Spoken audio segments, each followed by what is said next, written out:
முருகன் கோவிலில் நடிகர் சிவா சுவாமி தரிசனம் செய்தார். அவருடன் பக்தர்கள் மற்றும் பொதுமக்கள் புகைப்படம் எடுத்து மகிழ்ந்தனர்.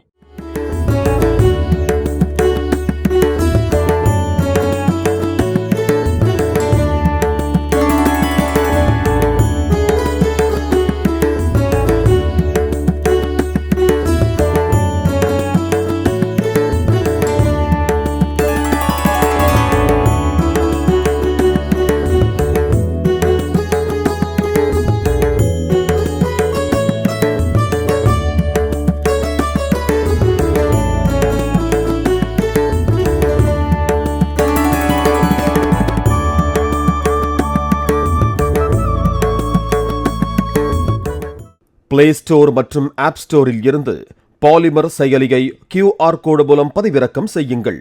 செய்திகளை உடனுக்குடன் பெறுங்கள்.